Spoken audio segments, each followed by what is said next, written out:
Hello and welcome to episode 575 of Fergo and LeagueFreak.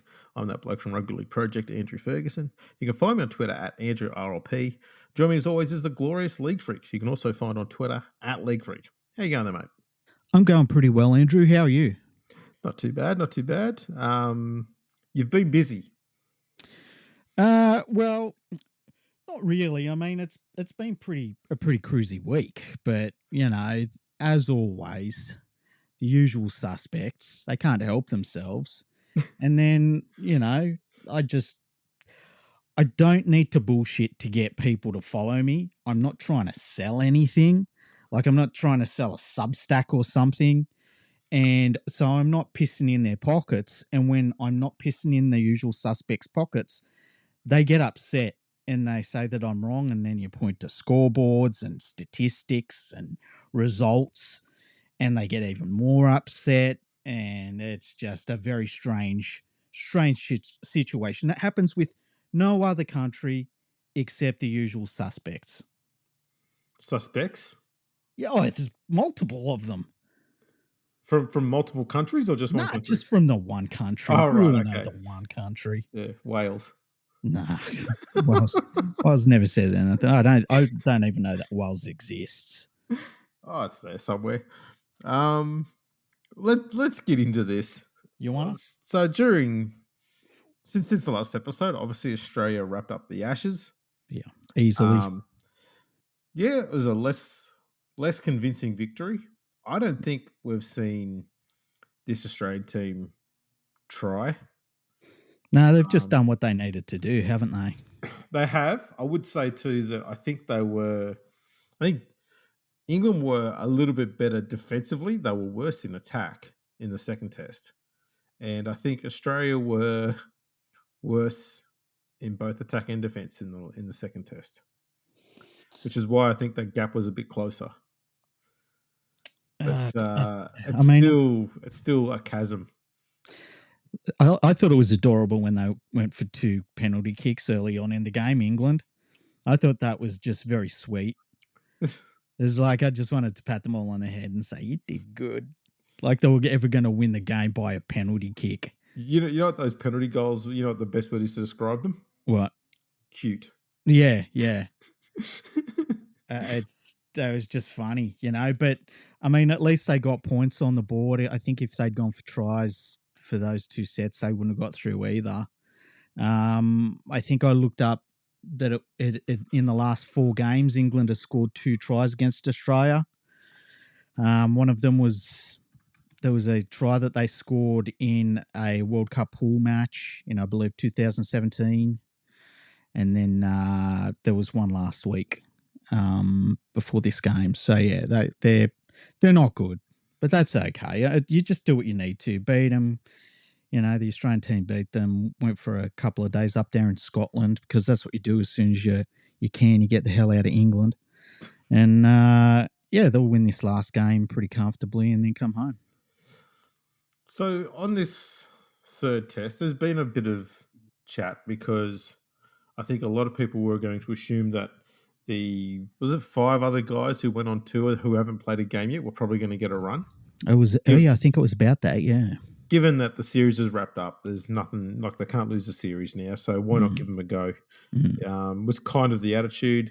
I did have a bit of a back and forth with a few regarding people saying, "Oh, we don't just hand out test jumpers to anybody just because the series is wrapped up."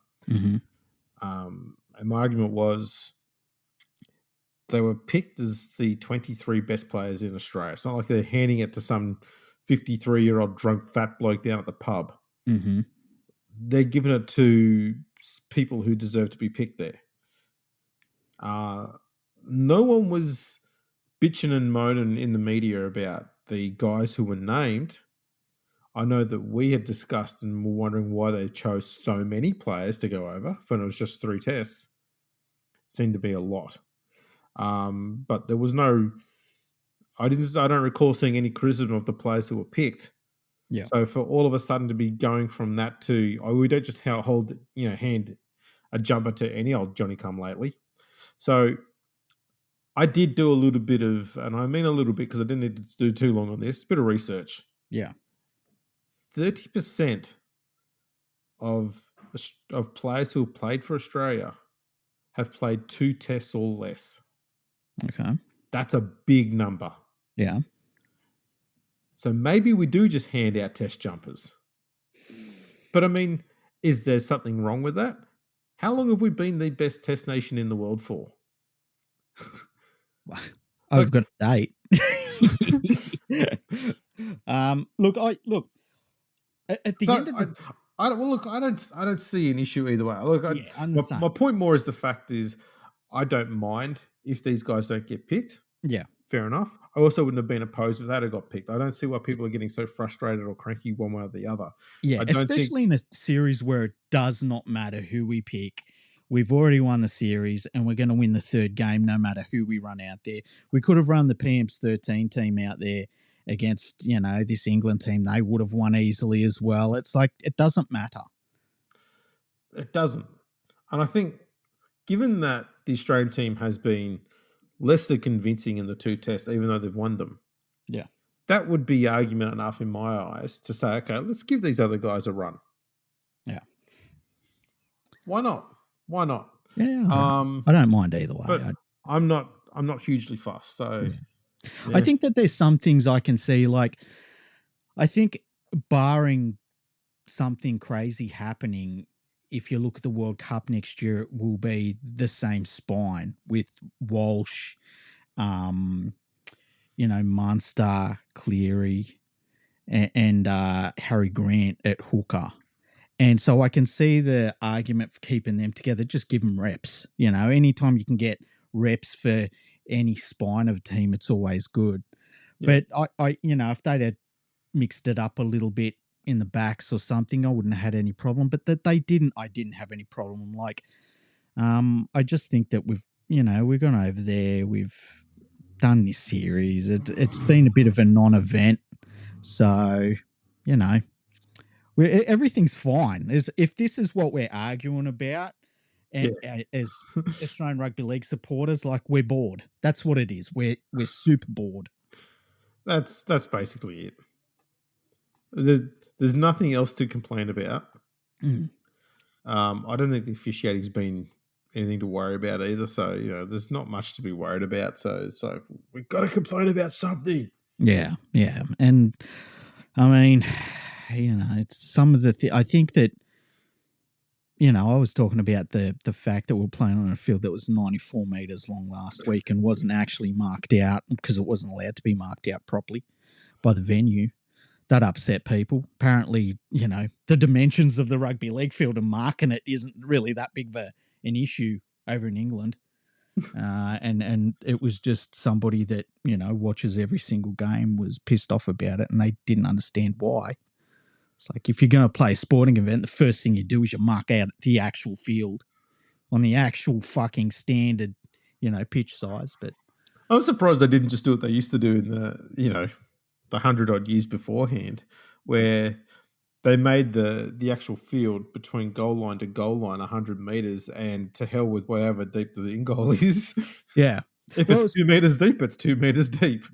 well, it was funny because I knew it was a problem earlier in the week when somebody took a picture of, like, the in goal area and said, "Oh, there's plenty deep in goal areas," and I saw the little corner kick circle at the end of the dead ball line for the soccer games, right? Yep.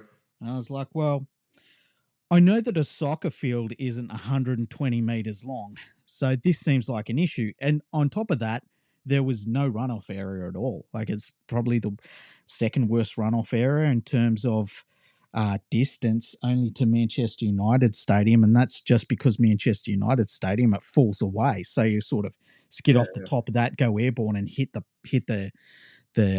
advertising awnings. This one just didn't have the drop off. It might have even been shorter than the ones at Man United. But apparently wanting a full-size field that's safe for the players is, I don't know, there were a lot of people had an issue with me pointing that out. I don't understand why. Well, safe venues are overrated, man. I know. I had more than one person say, watch them run into each other for 80 minutes and you're worried about them hitting an advertising awning. What's wrong? And it's like, do you realize that playing the game and then sliding into a steel fence That does not move. Like that does not when you run into another human, there's a bit of yielding at the collision, see and that it, collision absorbs some of that energy.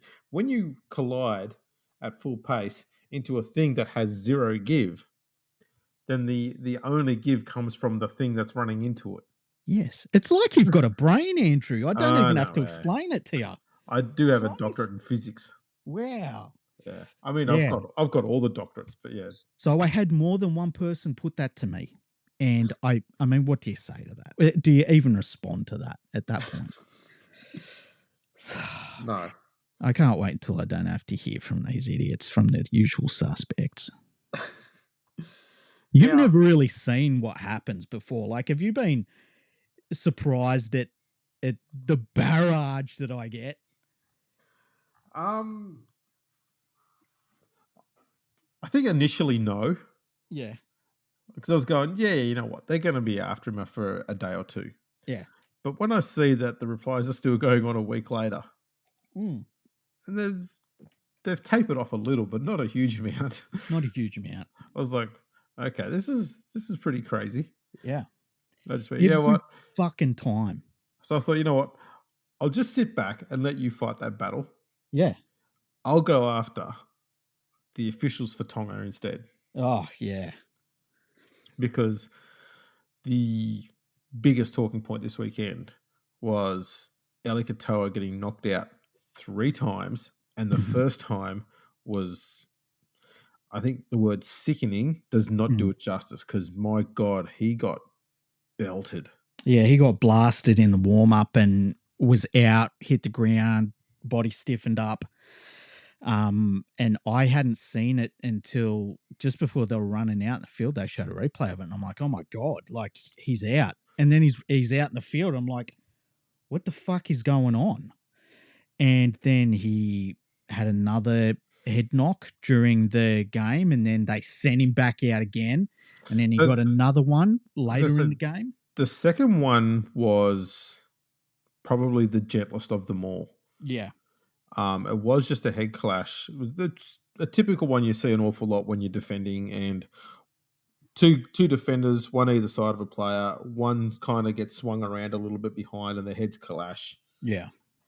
It was pretty innocuous, and I think if he hadn't have copped the head knock in the warm up, I don't think he would have been impacted by that one at all. Yeah. But because he was so heavily impacted from that warm up one, he came off, and then somehow after that he passed the HIA, and then the last one that he came out for, that last knock, he got his head in the wrong spot, got him for a tackle, I think, and he just went, "Oh fuck, that's nasty." Yeah. And then apparently he had a seizure. Well, he complained about not being able to see, and then he had a seizure after that. They gave him oxygen. Yeah, took him straight to hospital. Yeah. He had to have part of his skull removed so they could remove all of the blood on his brain to relieve the pressure on his brain. And they have said that he will make a full recovery, but no one knows how long that full recovery will take. Yeah. So the fact that he was cleared after that first knock is disgraceful. Allowed to play on is worse. Cleared again after the second one is horrendous. And then copping a third knock is gross negligence. Like, I was pretty goddamn pissed off with it. And then I thought I couldn't get more pissed off with the fact they did this to one of their own players.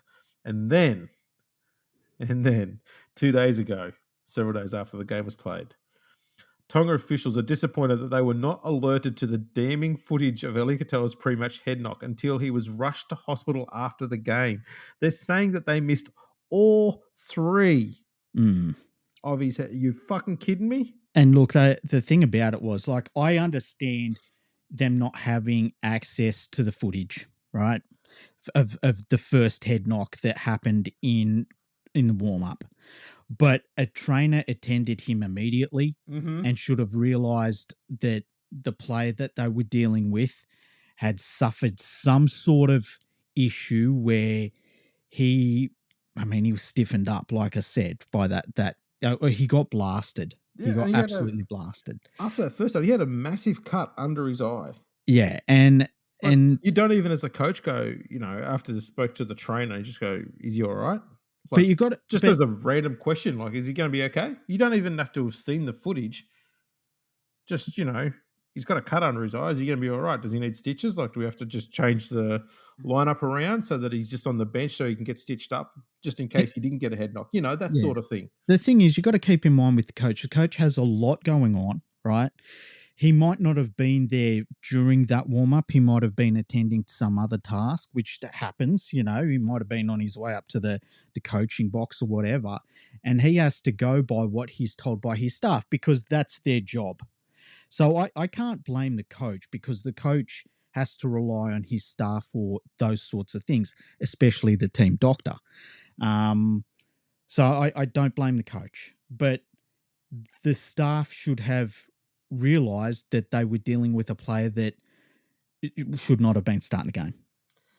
I don't know how you can look at Eli Katoa when the trainer is with him in the picture from that pre-match hit that he took and say he's going to be all right to play the game. I don't understand how wouldn't you err on the side of caution? I don't Well, get it. that's But what the HIA rules are supposed to do. Like, if you're not sure, then the rule is you rule them out so that they don't suffer worse injuries. But here's the Um, thing: they're not playing in the NRL, right? So there was no independent doctor watching the game because this wasn't an NRL game; it's an international game. And the NRL pays for all that. That costs money. The International Rugby League, I guess, doesn't pay for that sort of stuff. Um, and the rules dictating head knocks and head injuries, we get them from the NRL. Now, the Australian team abides by those things. But that's because they're controlled by the NRL. Tonga isn't controlled by the NRL. The game isn't the administrators for the Pacific Championship is the International Rugby League. It's not the NRL. If it was the NRL, we would have had all sorts of different things in place. But we don't. And this is why I think the NRL should run the international game. So we do have these things in place. I don't know. I just find it really bullshit Yeah. that there's got to be several officials because, Tonga officials are disappointed. That's more than one. Yep. How could no one have communicated with that trainer at the very least? Yeah. I don't understand. And when I saw him on the bench after his last concussion in the match, and I was like, oh my God, he looks really sick. His face was swollen. Yeah. His eyes were. I've never seen a player on the sideline looking like that. And I was like, he's really sick. The Like, he's the going to be blood very sick. the bloodshot eye was a massive concern for me. I went, man, Yeah. that's not right. And he was like, he was sweating still. And his whole face was swollen. And then you didn't see nothing on the coverage, and then you saw someone going up the tunnel, and I was like, "Oh my God, please don't let it have been something." And it was, and I always felt so sick about it, and just kept on watching for news coming out, and I mean, thank God that he's doing all right, and the footy side of it doesn't matter. It's just about him being well as a person going forward, but he should the duty of care. That's what it comes back to. He was responsible for his duty of care, and the Tongan rugby league officials that were in charge of the player welfare. Man, I just don't know. I don't know what to say about it. I'm just it sickened me, really sickened me. Yeah, I mean,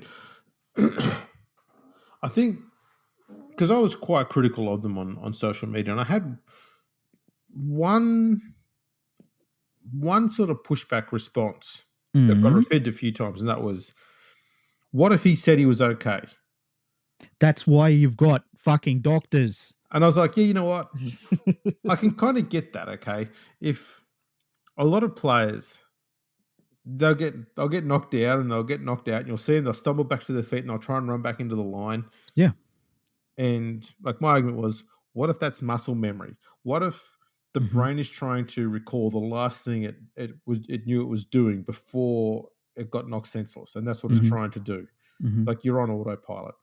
It's Some like, guys can just be fucked up and their body's not working. And they can be like, I'm all right, I'm all right. And they literally can't control their muscles.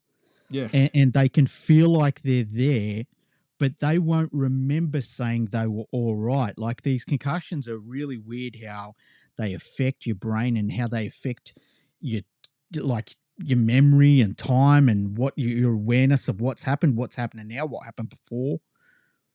Well, I remember too. Remember when we had Dr. Alan Pierce on? Mm-hmm. He's talking about one of the big problems that you potentially find is that when a player stays on after copping a concussion, even a mild one, Mm, their reaction times change and they get mm, slower, and mm-hmm, which means they run a higher risk of suffering a second knock to the head mm, in very quick time. And I mean, we saw him cop 3 in an hour and a half. yeah. Yeah, there's something to it. Mm, So it's yeah. I think if this and this it'd be tragic if this is like if it is this what I took, but if this was the catalyst to make the International Rugby League go, yeah, you know what, we need to really ramp up what we do when it comes to head injuries, and we need to do it immediately, mm-hmm, then that is the only possible good thing to come out of this incident, other than Katoa making a full recovery, yeah. because that's just it's archaic. Like the Yeah, game's it's moved not on good from enough. beyond that. Yeah, and anybody that watches the NRL week in week out was watching their TV screen going, "What the hell are they doing?" Yeah, get him And off. They're yeah, yelling at the screen. crazy, absolutely crazy. But um, yeah, I just hope he's all right, and I hope that he keeps going in the right direction. It sounds like his post care was as good and as swift as it could have been. He was in Auckland, thankfully, and you know, let's just hope that he's all right. Because man, I mean, that could have gone so bad. It could have gone so much worse, so quickly. Terrible, just so terrible that we'd have that happening anymore. Yeah, I fully agree. So he's hoping that he's making a not just a full recovery, but a speedy one as well. Mm-hmm. Yeah, 100%. Now, let's move on to something a bit more positive, I guess. Okay. The International Rugby League have released their Golden Boot nominees long list for men. There's only about 27 of them, too. Yeah, and you know what's interesting about it? Tell me, Andrew. They're all Pacific Island players. Yeah.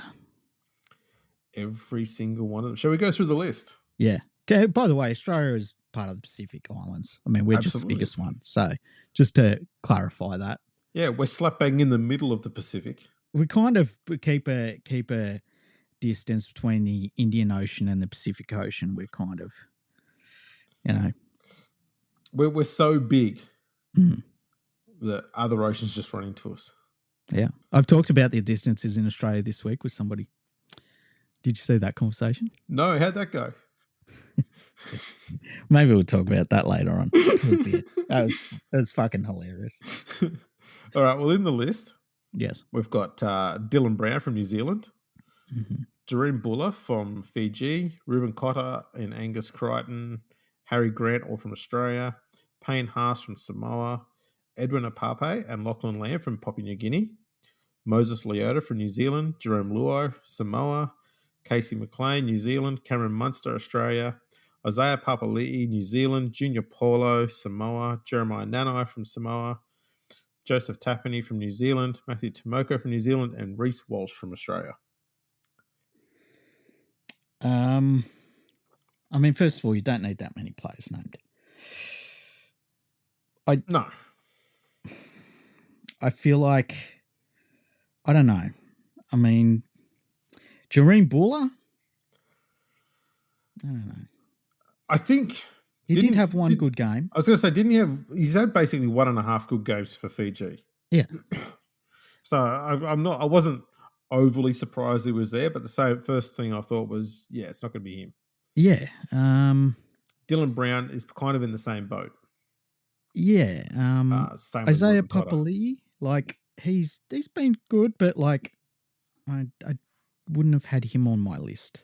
I will say, I think Angus Crichton has been one of Australia's best players in the Ashes so far. Definitely, without question. I would have him and Walsh as probably Australia's top two. Yeah, not far behind. Yeah, I was going to say throw Munster in there. Yeah. I mean, keep in mind that today, as of today, that award is for the best player in only international games, nothing to do with club or anything. That's right. So it'll be interesting to see who they come up with out of that.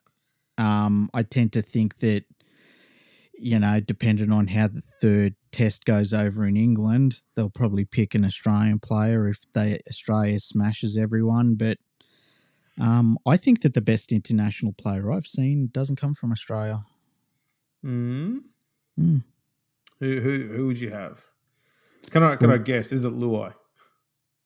No, not at the moment. Okay. Who have you got? So far, well, look, we do the King of Rugby League Awards, which we'll do next week, probably this time next week. Yep. I would say at the moment, and we do representatives, so that's state of origin and international. And I would say that there's somebody that plays for Samoa and somebody that plays for New Zealand. In fact, there's a few that play for New Zealand that would be in my short list. I think Leota and Fisher Harris have been incredible for New Zealand. I think New Zealand's been amazing in general, and seeing those two going back to their 1-2 combination, and you're watching them against Samoa and Tonga and thinking it's crazy that these two are on the same club team. Like just seeing them punch holes and just complementing each other's games well. That's been cool to see. McLean's been amazing. McLean has been, he's been about, no one's been better than McLean. No one's been better than him. And then Payne Haas as well. He's been incredible. Yep. So I think I've shown my hand with a lot of that stuff there. Those ones there jump out at me as being like, oh my God, these guys have been, all of them, just amazing.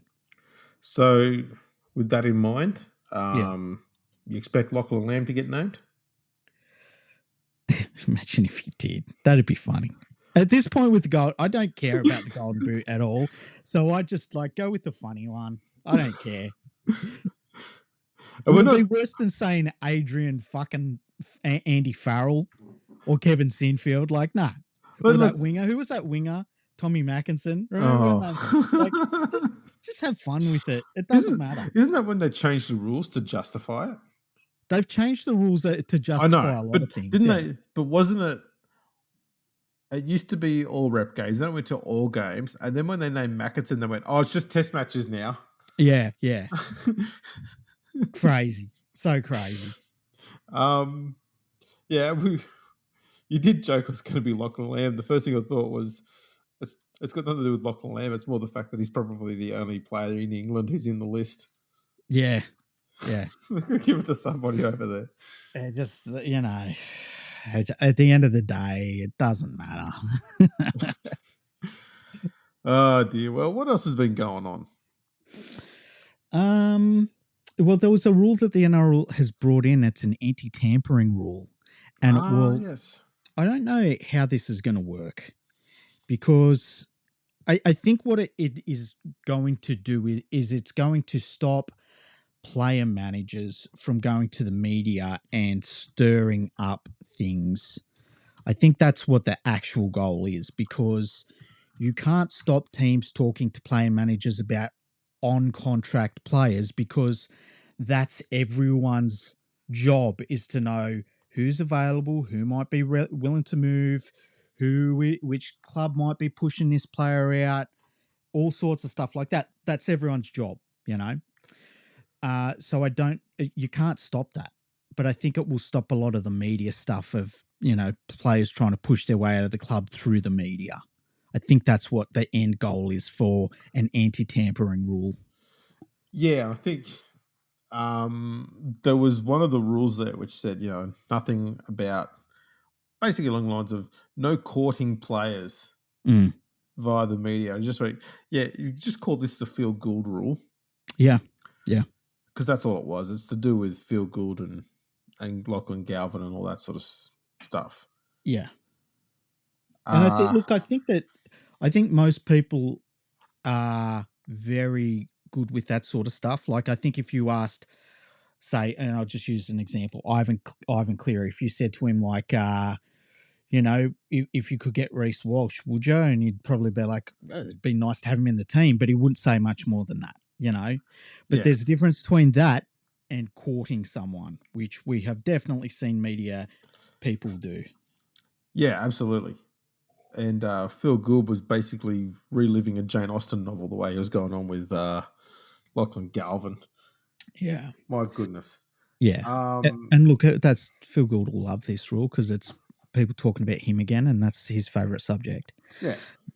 But yeah, I think the thing is that behind closed doors, you know, if you say you are the manager of, say, I don't know, let's say James Fisher Harris and Nathan Cleary, and James Fisher Harris, it wants to leave the Panthers and wants to go back home to New Zealand, so he's talking to the New Zealand Warriors about making that happen. And I say, well, is there anyone over there at Penrith, anyone else that wants to move? And he's like, oh, you know, I guess if you had the money, I mean, Nathan would come over for $2 million, but that's up to if you had them. Like, those are conversations that everyone has, every club, every player manager, because that's their job. Well, yes. You don't want a player manager who, if you're in the second year of a 5-year deal, you ring him up and say, hey, what's my market value? And he goes, I don't know. You're on contract. I can't talk about that. He should be fired immediately. Yeah, and I think the big part of these anti-tampering rules are to deal with basically a section of the media and fans who have historically, consistently complained about players being signed for another club a year and a half away. Yeah. Like it's a problem. I mean, Yeah. it isn't, but because I think their animosity comes from thinking that if he's already signed to play for Brisbane in 2 years' time, his heart's not going to be in it here. And going, they play for money. Yeah. He's just making sure he's got money beyond the next year and a half, and he's Yeah. organised that. Like they still rip in every week and still put in the same effort. Some players are a bit different, but I would say the overwhelming majority are ripping in every week. Yeah. Yeah, I think the anti-tampering rules are to try and limit that sort of stuff from happening as frequently in the future, to try and appease that section of the crowd. Yeah. And that's a good thing. I mean, I don't really care either way. I don't see why people whinge about it so much. Well, look, they brought in that rule about that R360 competition, and it immediately stopped talking the media about it. And I think this is the goal of this one, and it'll stop that. So maybe it's going to be hard for the rugby league journos, because they're going to have to talk about rugby league and what happens on the field. They won't know how to do that. Wow, I mean, they'll find something else to do. Sitting pop plants, taking photos of people walking their dogs and shit. I know, right? It's crazy. Or they'll just get drunk and do stupid shit, and then they can just write about each other. That'd be handy. They should do that. It's like Hunger Games type shit, but only with NRL journos. Yeah. Call it Thirsty Games. I don't think any of them ever get too thirsty. They make sure they're not. Oh yeah, they were very well hydrated. Those guys. Oh dear. What else has been going on? I swear there was something else I had to mention. Well, we got the Pacific Championship final coming up at Parramatta Stadium this weekend. New Zealand will take on Samoa. This is a real 50-50 game, but New Zealanders look fantastic. Samoa's going to have to play out of their skin to win, but we've seen Samoa play out of their skin just a couple of weeks ago. If Samoa wins it, it's their first major title of any kind, really, and it would be incredible to see them win it. So that's going to be cool to see, like, if history can be made in that game. I think it's going to be an absolute ball terror of a match. I can't wait. That is going to be an epic game. Epic. Yeah, I'm going to be doing everything I can to make sure I watch that one. Mm-hmm. As most people, I don't know if they know or not, but I work on weekends, so I don't get to watch a great deal of footy these days. But yeah, I'm going to try and find time to watch that one, even if it's a replay of it. It's going to be epic. And then we've got obviously Australia playing the dead rubber match in the Ashes over in Headingley in Leeds. I think that's is that going to clash with the F1 race this week? No, it shouldn't. No, maybe the qualifying, maybe, but that's a shame. Oh, hang on. I think they're in Brazil. They're in Brazil, so it won't. It won't. Okay, actually, I think that might actually be next week then. Yeah. So, and you know, Australia will win that easy. It'll just be something to watch late at night if you're up for that one. You know, get nothing out of that match. Well, we don't. Well, like we knew what was going to happen before these games, and nothing has really changed. Like Australia has got nothing at all out of this series, and you have to question, like, you know, are we going to do this again anytime soon? I don't think we should. Although I would like to see England come over to Australia and try and win the Ashes in a 3-game series. I think that would be fun. I would like to see the Poms come over. Yeah. And just play every NRL team. Why? Why not? Like, I think they need to earn the right to play against an Australian rep team. That's a good point. So they just need to come over. If they can beat, you know, let's be generous and say if they can beat half of the NRL teams, we'll let you play against an Origin team of your choosing. If you can beat that team, you play the other Origin team. If you beat that team, then you can play against Australia. Half? How many fucking teams would they be able to beat in the NRL? I don't think they'd beat anyone. I think they'd beat Newcastle. that Knights his team is the only one that's got worse attack than the Poms. I don't know. The Knights do score tries. Not often. I know, but it's better than once every fucking, on average, 2.5 years. Yeah, that Knights side is possibly the worst attacking outfit I've seen in many, many years. Me too, but I would take the Knights in that matchup. I'm not. 100%. No, I'm not nowhere near that confident. We'll go through their lineup. Okay, let's go look at their lineup. Let's look at the lineups. Okay. So you've got, what's his name at the back? The Kiwi fella. Yeah. Well, he doesn't know if he's a Kiwi. He says how much he loves being a Kiwi, but he just refused to play for them. Is this Ponga? Yeah, so we got Carlin Ponga at the back, right? Okay. He's better than anything England has. Okay. Then you've got Brad. I'm not so sure of that anymore. I think he 100% is. Okay, then you got Bradman Best in the center. He's pretty damn good. You got one of the Saifidis who's better than any of the England forwards. You got one of the Brayleys. He's better than. No, he's gone to Canberra. Oh, I'm going by this year's team. Okay, fair enough. You're going by this year's team. Yeah. Well, that Brayley actually does qualify to play for England.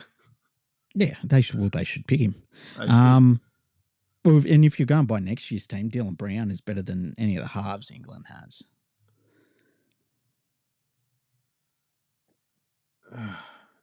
He is. He No, just is. I'm just nowhere near as confident as you are on that call at all. I'm just going by results, Andrew. So am All, I. all I can go by is the data. Yeah, so am I. The data has them both been you're basically trying to tell me that you know a piece of turd on the floor is better than a piece of turd on a plate. I am, but it And is. I'm trying to tell you that they're both turds. I'm telling you, right? If you there's turd on the ground, or there's a turd, right, with a little bit of parsley next to it, There's no parsley. just a little bit of it's been seasoned. Okay, I'm taking the seasoned one over the one that's on the ground. That The seasoning's just parsley. a little bit of green that sometimes you get in poo. That's That's it. I'm not saying that either one of them's great. I'm just saying one is better than the other. I I I You can't just make you that determination at all. Okay, that's fair. That's fair. We don't have to agree on everything. No, we just need to accept that I'm right.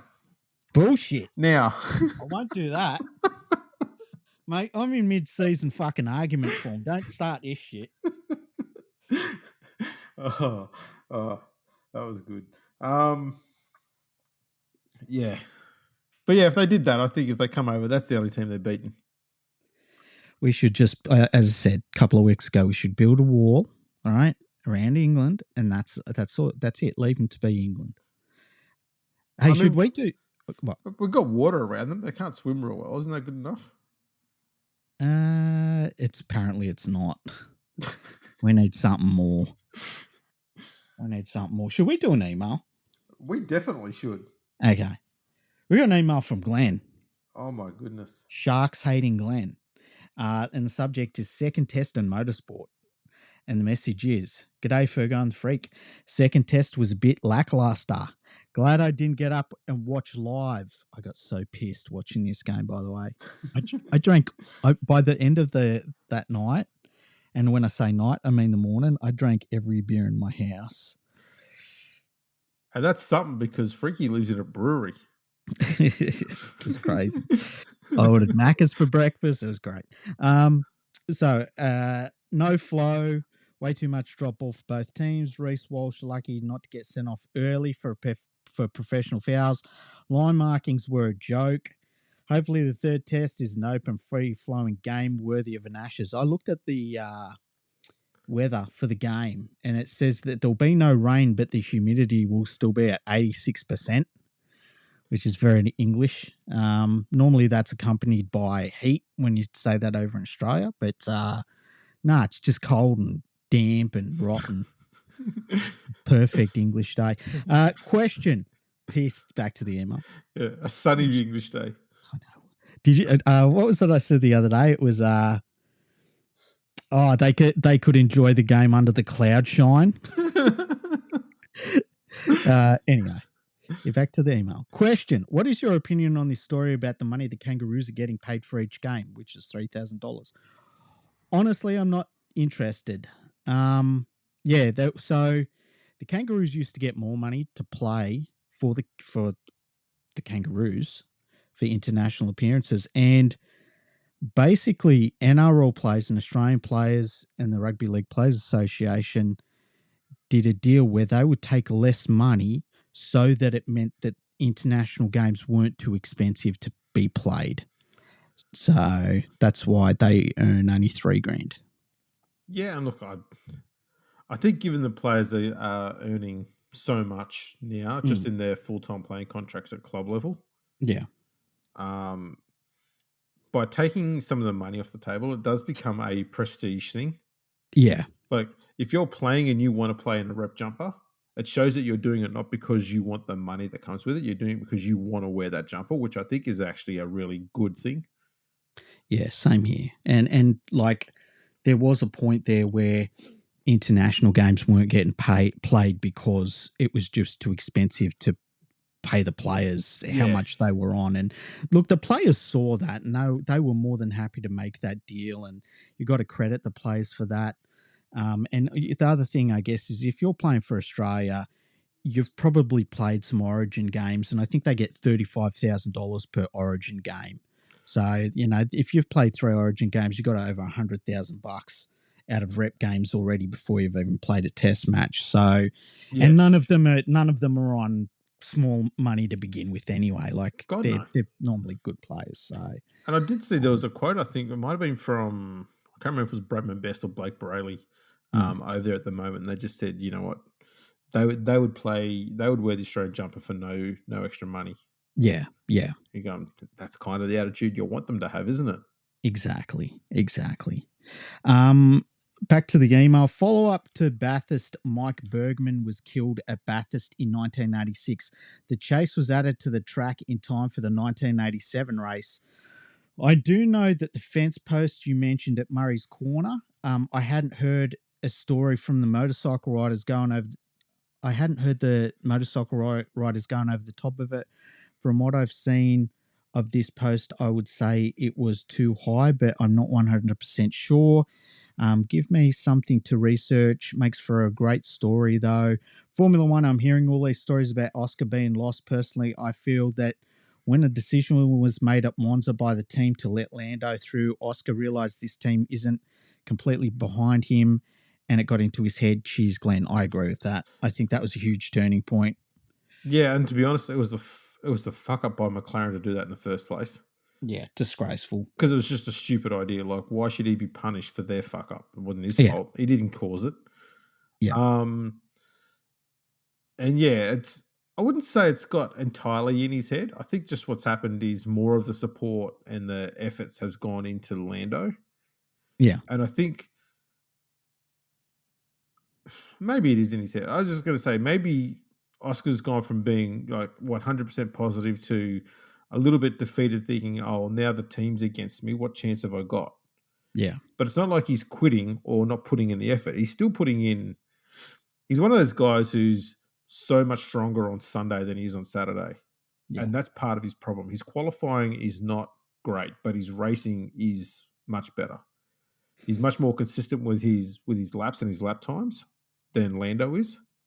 How often do you see in a race, even when Lando's out by 30 seconds and he's in front, he'll have some fuck up and he'll brake late somewhere and mm-hmm. almost hit a wall.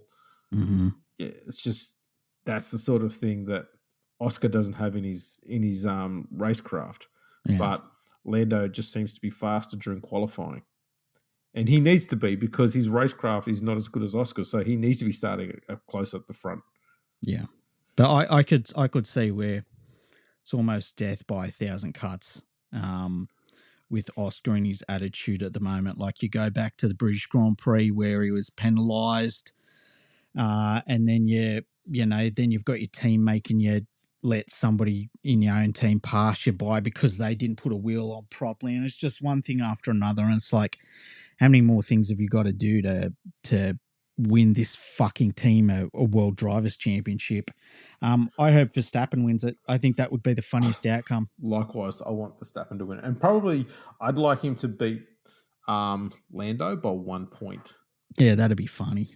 Actually, what would be good is if in the very last race, Max wins by 1 point and Lando has some sort of fuck up and Oscar beats Lando by 1 point. Yeah, that would be even more perfect. Oh, that would be great. Yeah, the other thing I was noticed too is looking at some of the analytics, there's a lot of similarities during a race between the way Piastri drives and the way Ricciardo was driving in his last few years, where instead of braking hard, he tends to go into corners and goes at a more consistent higher speed around the corner. But because of that, he's a little bit slower getting onto the power as he exits the corner. Mm-hmm.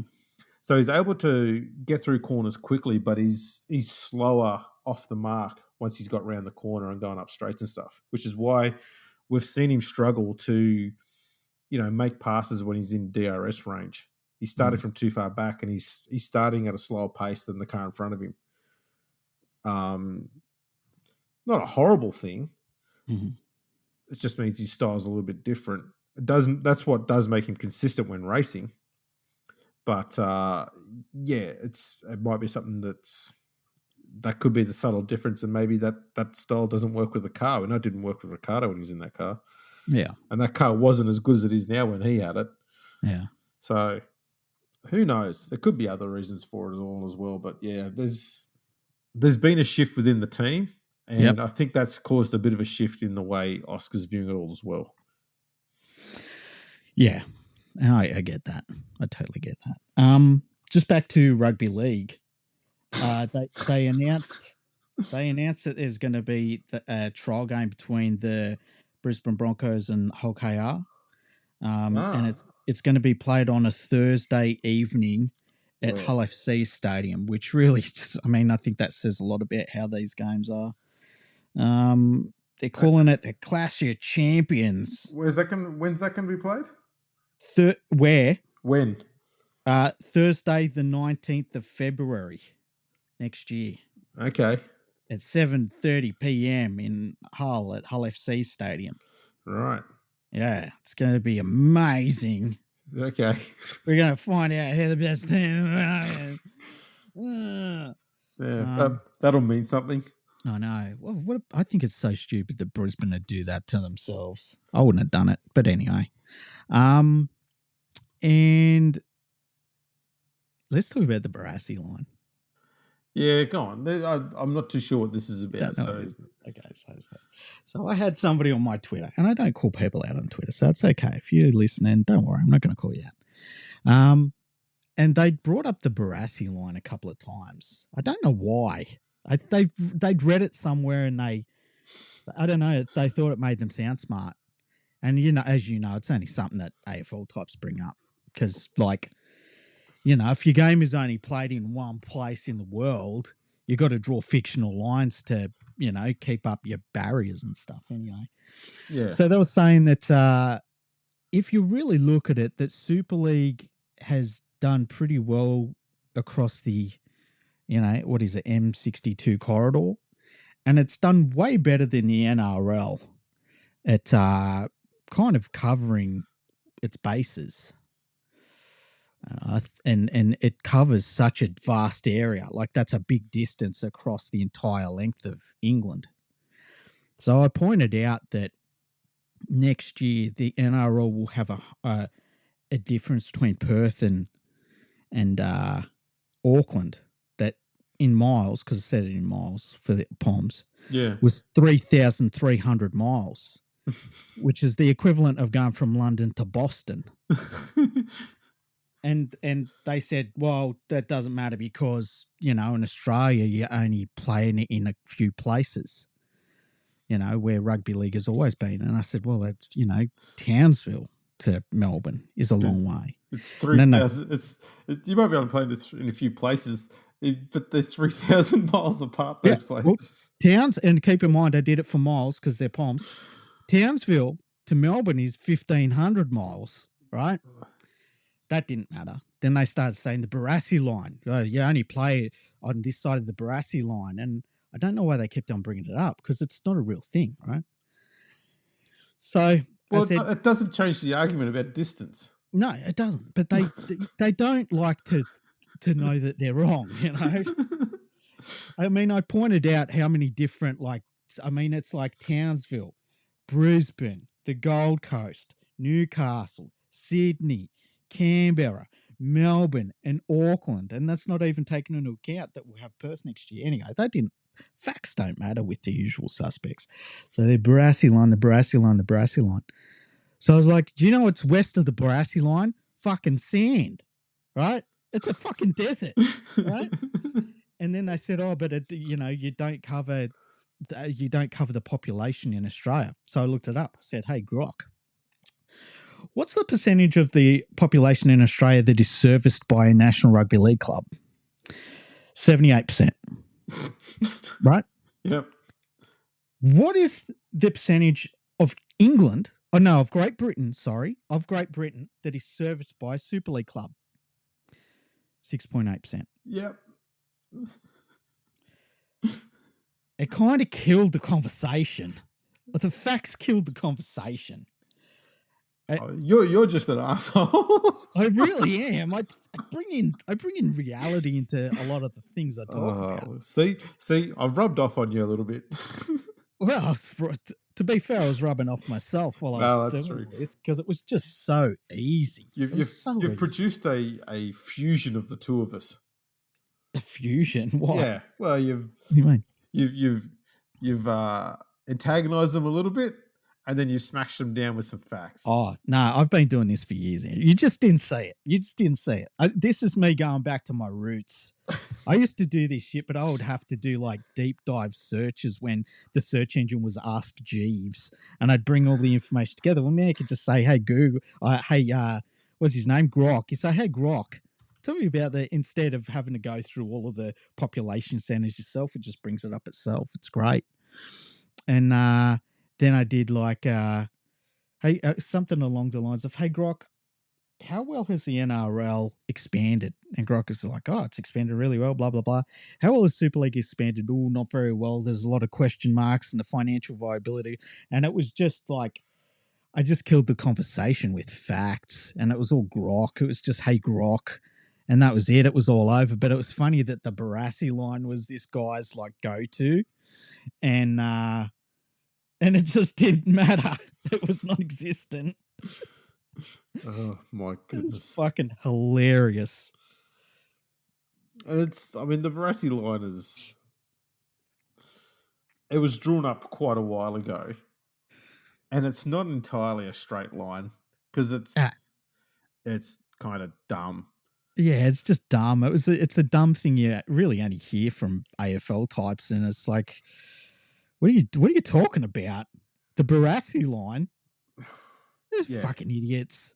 But then when like if you drew it in, if you actually drew it in onto a map, the vast majority of the west of it is just sand. Is literally the like one of the biggest deserts in the world. yeah. And besides, if we play devil's advocate a little bit, they've been playing Aussie rules in Sydney for well over 100 years with an actual designated competition there. But the Brassy line ignores all of that. Yeah. And they've been playing rugby league in Perth for probably close to 100 years as well. Yeah. Ignore all of that. Yeah. It's just stupid. Yeah. It's the sort of thing that an AFL type and a usual suspect type got together and had a conversation or something. And I ended up having a bludgeon it on Twitter. It With was good. facts. With Yeah. facts. Cold, hard facts. I don't like facts. The other thing they keep on saying is they kept going, well, our forwards they've really handed it to Australia. They've really smashed Australia's forwards. And it's like, the fuck are you people talking about? On what They haven't metric? done anything. I don't know. Because I don't know. they don't. I'll have to go through the numbers. Fuck it, I'll do it now. I don't think any of the English forwards have made 100 metres in either of the two tests. Well, wasn't the most meters they made in the first test like 35 or something outrageous? Their halfback made more metres than their forwards. Yeah. Let's have a look. England forwards, where we go? Where's the metres? All metres gained. Oh, there we go. Kai Pearce-Paul, 106. Mike McMeekin, 111. So that's the only two forwards who made over 100 metres in the second test. Where's the first test? Not that one. Oh, this website is horrible.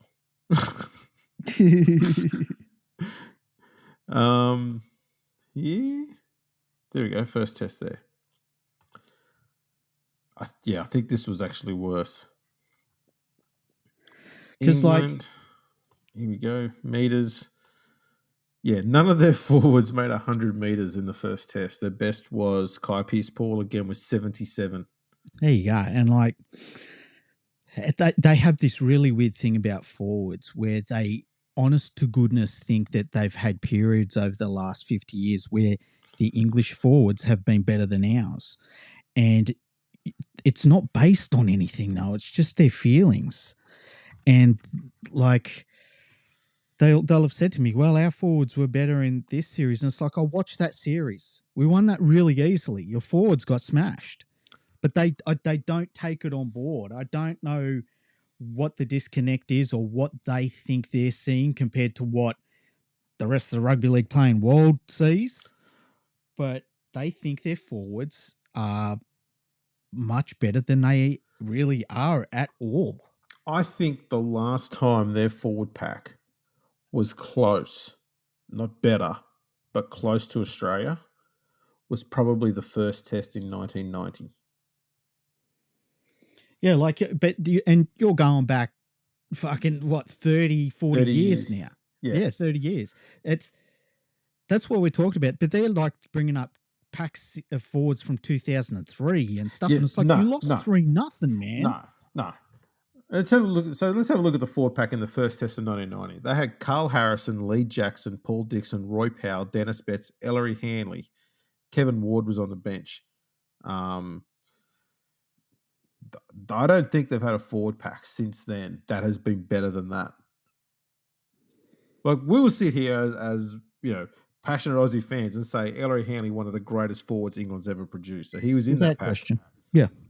All right. Carl Harrison was a bloody good prop forward. Lee Jackson was one of those hookers who could play at prop. He was a very He universal sort of player. he was very, very good for Great Britain too in Test matches. I remember he come over to the Knights and he wasn't good. Yeah. But yeah, at Test level he was very handy for them. That's right. And Dennis Betts, again, another great back rower that they had.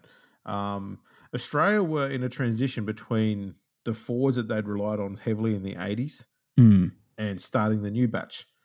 So it's a little bit of old new here. They had Martin Bella, Kerrod Walters, Steve Roach, John Cartwright, Paul Siren, and Bob Lindner. And on the bench was Glenn Lazarus and Des Hasler, who would have been forwards. Yeah, and them Australian forwards, they just are better. They just are. Yeah. But I think that would be the last time that England went close to Australia's back. Because I'd say Hanley was definitely better than Lindner, and that's not. Yeah. If you're Bob Lindner, you're not going to get offended by that. No. Dennis Betts, him up against Paul Sheridan was a good clash, but Ciro was better. Slightly better. Yeah. Cartwright was better than Powell. Roach was better than Dixon. Walters was a better hooker than Jackson. Jackson was a more versatile hooker. And that was back in the days when you had pushing in scrum. So he was very much more useful in that, whereas Kerr was good at, raking the ball and ball playing, that sort of thing. Two different hookers, but I'd have Walters ahead of him. By the way, my air conditioner's not too loud, is it? No. Excellent. And I'd say Carl Harrison and Martin Bella are very evenly matched. I'd take Bella. That would have been Bella at his peak. Yeah. I mostly remember him towards the end, and he was still pretty handy. Yeah. So, but yeah, these things that get argued at me are not based in reality, and it's hard to put reality back into the conversation with somebody that is upset about reality.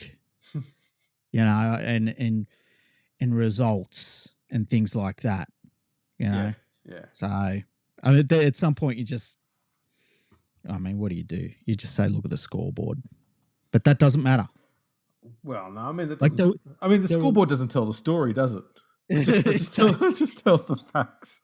But it's like there were the usual suspects after the second Test match where England didn't score a try. They scored 2 penalty goals, and they're saying, well, we went close a couple of times and stuff, and it's like, you didn't go close. You didn't go close. I'm telling you didn't go close. And they'd be like, yes, we did, man. If we had scored them, and it's like, what are you talking about, man? I'm not going to, I can't argue against their fantasies. I can only argue the facts. And when I argue the facts, somebody loses, and that's not me. When your argument is leaning so heavily on the word if, you've got to stop arguing. Yeah. but it's like, none of that. You're just making stuff up. Yeah. There was a couple of times I had to say, I cannot argue with the made up scenario you just said. Anyway. I will say, in that test, I don't know why Mikey Lewis has dropped to the bench. Because they're idiots. I don't think he played bad at all. I do think it was actually a good decision to start with Jez Litton because I think he was miles ahead of Clark. I just think that it doesn't matter who's playing for them out of the No, players that they've got. I know, but I And mean, they make one good decision and they ruin it with a bad one. You're going, well, you've just gone back to square one again. Like, what would you do that for? they're all getting into the coach who was the best coach in the world, like up until about 2 weeks ago, and now he's a bum. And it's like, yeah, well, he knew he was a bum. Well, I mean, but they do that to everyone. Remember, they did it to Wayne Bennett. they did it to Wayne Bennett. Yeah, it's like, and so it doesn't matter who the coach is, doesn't matter what combination of players they pick. They're not good, but they refuse to accept it, even when everything points to them not being good and that they're not relevant on the top end of International Rugby League. You know what they need to do? What? They were so close to getting the right idea, make everyone happy. Mm-hmm. They need to bring back the England versus Exiles game. Why not? And the reason why they got rid of it is because the Exiles won the second one. Yeah. They went, oh no. But if they do that, because the Exiles team was made up of players from outside of England. Like, it was their way of saying, we're going to pick the Australian team we want to play against and we're going to beat them. And then we can say, yeah, we beat the Aussies. I mean, you didn't. But at the same time, like, if that's what's going to help you feel better about yourselves and make you think you're competitive, then that's what you should do. Yeah, go for it. See, this is what I've been saying for a long time now. Let's let them just be happy. All right? Let them do whatever they want in Super League. Let them not play France or Wales or any of these teams. Just let them be happy. But we don't have to indulge them in their bullshit. We just leave them be and let them run it into the ground. They like playing against France. You know. They do. They like playing against teams that they've got a good record against. You know, I don't know what they did. Last time they played against France, it was a warm-up game to a fucking club game, and there were about 20 people there. Yeah, but they were 20 happy people. Honestly, we should just leave them alone. We should expel them from International Rugby League. That's all I'm saying. They should start up the European Cup, where it's England playing against Wales, France, Ireland, Scotland. Well, they threaten to do that every few years, and it never happens. No, but that's what they should be doing. Yeah, they can play the Exiles. Yeah, right, as their lead-in match. Not a warm-up game because it's a proper test. We're playing against the Australians. But here's the thing. And then have the European Nations Cup, whatever you want to call it, and they can. But you're missing a key thing here. They think all of those. No. They think all of those teams are beneath them.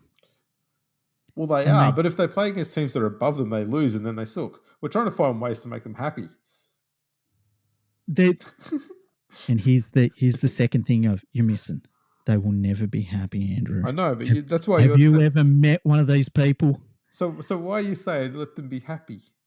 Because at least they can hate each other on their stupid fucking windswept island off the coast of mainland Europe, and I won't have to deal with these fucking idiots through my Twitter feed every fucking 2 minutes. Because one of them thinks that maybe we could have got close to you guys. It's like, fuck you, idiot. I had somebody say, do you remember the last time Great Britain was really good? I was like, no, I'm not 70. I'm surprised you didn't tell them to go and talk to me about it. I should have said, yeah, Andrew remembers it. He remembers back then when he was in his 40s. I was going to say, so what you're after is not so much about helping English people be happy. You just want the electricity plug pulled out of England so they can't access the internet. Here's what I really want. Remember when like we had Christopher Reeves as Superman, and then it went about it must have been 15 years, and then they had a guy and his name was Brandon something, and they made him Superman, and Kevin Spacey was Lex Luthor, and Kevin Spacey got a little bit of the stuff from Superman's castle, and he started making a continent in the Atlantic Ocean, right? And the way that Superman saved the entire world is he picked up this entire continent and he threw it into space. If we did that to England, I just think a lot of problems would be solved. Does that have to be all of it or just a small strip? The Barassi line. Well, The Barassi line. that Barassi line's the M62. If he just fucking takes a strip of that out, right? Flicks it over his shoulder into the sun, right? I won't lie, gravy stocks are gonna fall. Okay, but they will recover eventually. Oh, And I guess then it just becomes a big canal between, civilized England and Scotland. what would be their version of the Barassi line? What would they call it? Would it be based on a rugby union player's name that played league? Like the Burgess line, or would it be something different? And I don't know. I mean, the M62 line is pretty thin as it is. Like, Yeah, I don't know. That's a good one. yeah. Maybe that's one that Glenn can answer. Yeah, even if Glenn doesn't know what we're fucking talking about, just answer it anyway. Yeah, chip in anyway. We'll just take it as the answer. You've automatically become an authority, Glenn. Yeah, on everything. On everything Barassi line. Yeah. But anyway, that would be my solution. The sun solution. That sounds like a final solution. Into the sun sounds very final. Hang on. Carson, settle down. But yeah, I look, let him be happy. Let him be happy. Let him be happy. That's all I want, is for everyone to be happy. You're easy to please. I am. I really am. Well, what else have we got to deal with? I think that's pretty much it in the rugby league playing world for the last week. So we've got the 2 games left, and then we'll do the King of Rugby League Awards for 2025 next week. And then you've been doing a lot of work on a history episode, I believe. Oh, yeah, I have been. So I'm hoping to have that ready to go in, I don't know, I'm guessing probably 3-ish weeks. Nice. Watch me completely fuck that, and it'll be like next year sometime. But at this stage, I'm gonna aim at about 2 to 3 weeks to get it finished. Excellent. We'll be recording through the off season, random stuff, random thoughts. If there's news that pops up, you know what we're like. We can't stop talking about footy. We go a week without talking about footy, and we start like scratching our necks and stuff like we're a whole KR fan that hasn't got their breakfast. Yeah, breakfast, yes. I get a tick and I start my head just starts to twitch, and I was like, yeah. Start plugging microphones into anything I can find. Get around wearing 3 sets of headphones. Yeah. I start talking into my microphone randomly. I'll just sit here talking to myself for a while. It's great. Just warming up, getting a bit of practice. Yeah, pretty much. Well, I think that's a very, very good thing to be doing. Yeah. Well, it's been a good episode. It has. We've smashed it out. We've kept it pretty tight. Yeah, that's what she said. And hope everyone enjoyed it, and looking forward to next week already. We should actually just quickly chuck in our predictions for the scoreline in the 3rd test. You go. I don't know, Australia 40-0. 40-0. I'll say Australia 30-10. Okay. Yeah. You think England will score 10 points? Yeah, mostly from field goals. Hey, one of those 2-point field goals would only be like a 25-meter kick. It's not far, is it? Yeah, it'd be great. Although, aren't they playing on an actual rugby league ground this time? Well, Headingley is the soccer team's field. I don't know, Leeds United soccer team's field. No, are they playing it? Hang on, are they playing at Headingley? Yeah, they're playing at Headingley, aren't they? Yeah, that's Leeds play there, so it's going to be a more. I'm thinking Ellen Road. Yeah. They're not playing at Ellen Road. I don't know. Let's have a look. It's got to be in the minute. So, in my head, they were playing at Ellen Road. Kangaroos versus England. No, they're playing at Headingley. Yeah, so it should be a 100-meter pitch. That'll be nice. We might be able to mark out a full fucking rugby league field. Wouldn't that be lovely? That'd be good. Yeah. You'd be able to. The ref would be able to have an actual 10 meters. Yeah. instead of 10 yards. Yeah, it'll be brilliant. Oh, imagine having a 100-yard field. That would have been great. Seriously, it's 2025. It's so crazy that this is even a debate. Yeah, we're still using the imperial system over there on football Yeah. ground sizes. It's just oh man. It's like we're playing in America. Yeah. Alrighty, well, thanks for tuning in, everyone. Thanks for tuning in, Freaky. Make sure you check us out on all the socials. We're on LinkedIn, Facebook, YouTube, you name it. We're all over it. Go and like and subscribe to everything. That would be fantastic. And we will